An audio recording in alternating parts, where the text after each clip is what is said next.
네, 7월 31일 수요일 말씀 묵상입니다. 열왕기하 17장 34절입니다. 그들이 오늘까지 이전 풍속대로 행하여 여호와를 경외하지 아니하며 또 여호와께서 이스라엘이라 이름을 주신 야곱의 자손에게 명령하신 율례와 법도와 율법과 계명을 준행하지 아니하는도다. 아멘. 예. 북이스라엘이 멸망했고요. 그래서 아수르가 그 북이스라엘의 주요 도시들에 이민족들을 와서 식민이라 그러죠. 거기서 정착하도록 한 것입니다. 그래서 이스라엘 사람들은 잡아가고 그 빈자리를 이방민족들, 도시의 사람들을 데려다가 거기에 정착시키는 그런 정책을 편 것이죠. 이것은 일종의 다시 단합해서 독립하지 못하도록 독립하려는 의지를 꺾기 위한 주요한 목적이 여기 있습니다.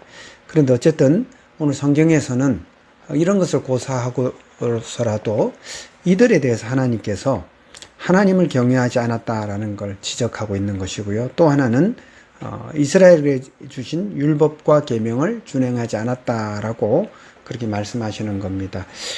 이들은 사실은 약속의 민족이 아닙니다. 이방인입니다. 야곱의 후손도 아니고 아브라함의 후손도 아닙니다.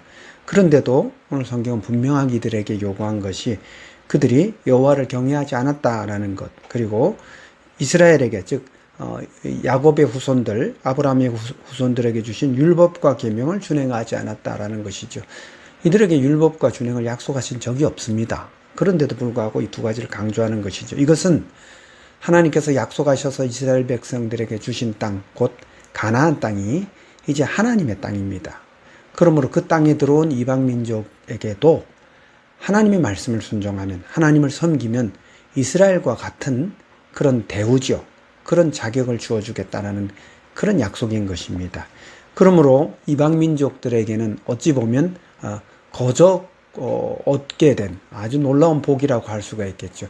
이들이 여기 오고 싶어 온 게 아니거든요. 아수르 왕이 억지로 이곳으로 데려다 이제 이주를 시키니까 온 거예요. 그런데 와보니 여기는 여호와의 땅이었고 여호와께서 그 율법을 지키도록 또 하나님만 섬기도록 하셨다라는 겁니다. 그래서 이들이 모르니까 아수르에서 왕이 명령으로 제사장 하나가 베델에 와서 하나님 섬기는 법을 가르쳤다라고 합니다. 그렇다면 하나님의 은혜와 복이 이들에게도 임한 것이지요. 이들에게 너무나도 좋은 기회가 온 것입니다. 그러나 오늘 성경에 보면은 분명하게 말합니다.